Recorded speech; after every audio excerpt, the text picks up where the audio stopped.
Ladies and gentlemen, as I said, we are at a very sad stage in the country's history. I'm going to read this statement and know that it has been compiled by all of us because we want to send a message directly to William Samoei Ruto. Directly to him. Crooked Ruto is responsible for the illegal abductions and killings. Today, we stand in solidarity and empathy with all the families here and those who did not make it to come for their sons and daughters who have been abducted and have disappeared. It is devastating for a family and friends when a loved one disappears. Yet this is a harsh reality facing Kenya today.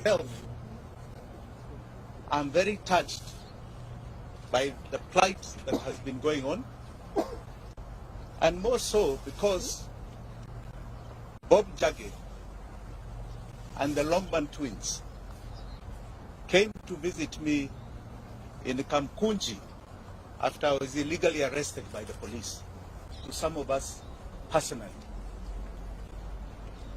Your pain is my pain. We are sounding the alarm. We are on the edge of an abyss and moving speedily in the wrong direction. We must wake up and collectively demand for truth, accountability, and justice. Many times it is said that if it happens to one, we keep quiet. It happens to another, we keep quiet. Eventually it will land in each of our doorsteps of so-called terror suspects. We've seen it over the years. But because there is a security team that tells us that it's for our benefit, we keep quiet. Today they have extended it to people who have been peacefully demonstrating in this country. Abductions is becoming a way of life. Extrajudicial killings a way of life. This is not the Kenya. Abductions, enforced disappearances, and extrajudicial killings in Kenya remain a state strategy to spread terror amongst us. The feeling of insecurity and fear it generates is not limited to close relatives of the abducted or the disappeared only. It affects each and every one of us. Illegal abductions and enforced disappearances violates the right to life, liberty, protection before the law, and protection from other cruel, inhumane treatment and punishment. And victims and survivors, like we have here. We have a young man here who was abducted all the way to Maragua. He will tell you his story. Abductions are a gross violation of the international law, including it is kidnapping people, kidnapping Kenyans.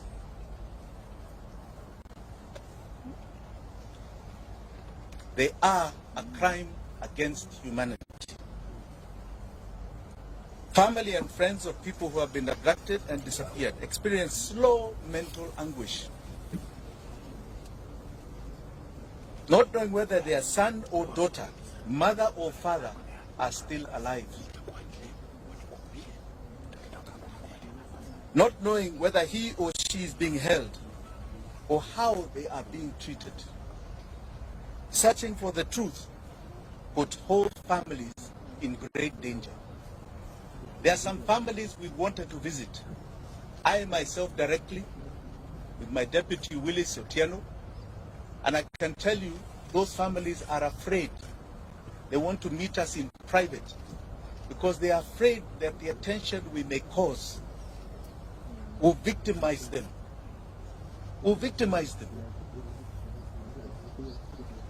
No order or instruction of any public authority, civilian, military, or other, may be invoked to justify a form of abduction, kidnapping to enforce disappearance.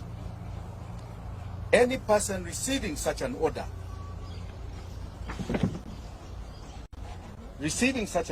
or instruction shall have the right and duty to not obey it.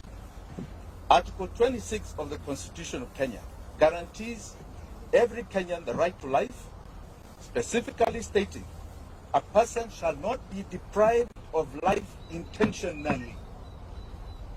Article 28 and 29 of the Constitution provides the human dignity, freedom, and security of the persons, which includes and not be subjected to torture or treated or punished in a cruel and inhumane manner.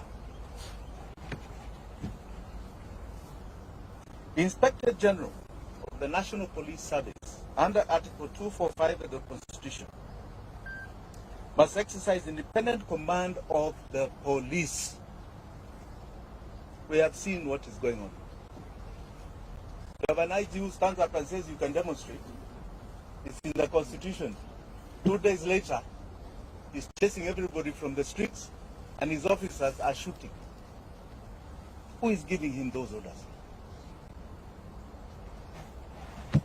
The IG is constitutionally required to ensure the police operate with the highest standards of professionalism and comply with constitutional standards of human rights and fundamental freedoms while performing their work. In exercise of the command of the police, the IG has the constitutional responsibility to ensure that the officers commit to protect the right of life of all Kenyans by adhering to the Constitution. President William Ruto took oath and swore that he would truly and diligently serve the people of the Republic and the Republic of Kenya. He would diligently discharge his duties and perform functions in the office of the President while doing justice to all in accordance with the Constitution and the laws of Kenya without fear, favor, affection, or ill will.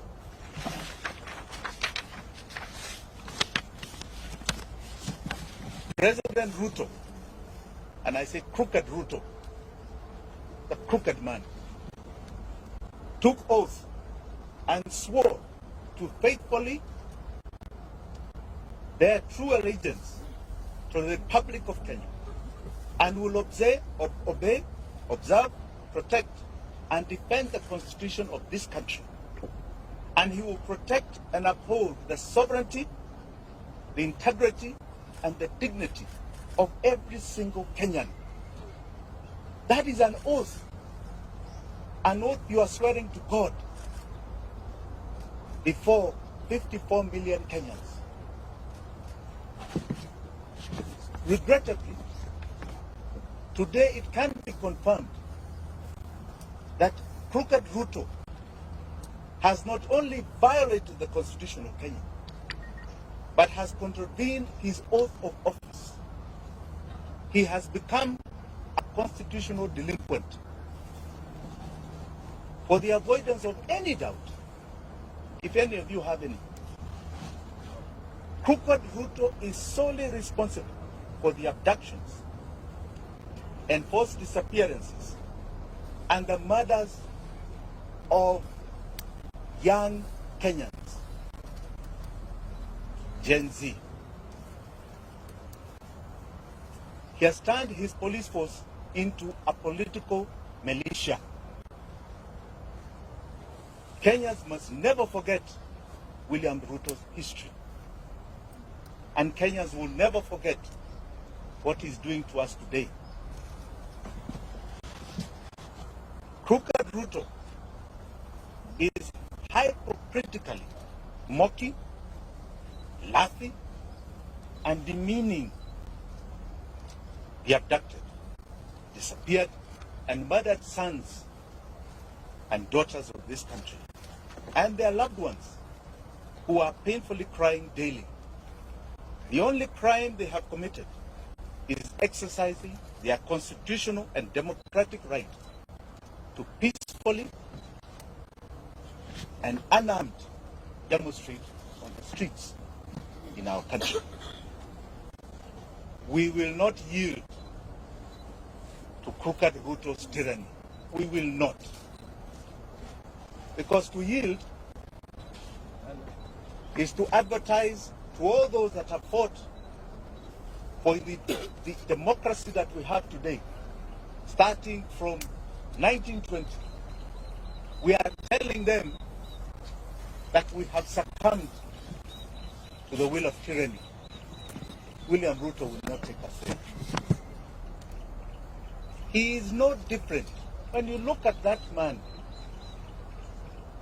read the history of people like Pol Pot of Vietnam, Adolf Hitler. Read the history of Amin Dada, who was just next door to us, Umar Bashir, who created atrocities in Sudan. He is no different. He's not a man to glorify. That is a man to feel shame that he represents this great country called Kenya in any position. Finally, I wish to assure the abducted, the disappeared, and their families here and home, you shall never be forgotten by Kenyans. Ruto may forget, may ignore, but we will never forget. You are the true freedom fighters of our time. You are the heroes and heroines of this country. Forgetting you is rejecting our own identity. Forgetting you is to renounce the meaning of our life. Forgetting you means that we do not even love our own families. We will keep the memory of our abducted, our disappeared, our murdered. Forgetting them is allowing crooked Ruto to achieve his goal of erasing our loved ones from this earth. We are going to continue demanding justice. We shall relive their memory as we do. The abducted, the disappeared, the murdered shall live forever in our minds, in our hearts, and etched in the history of this country. Thank you very much. Do you have any questions?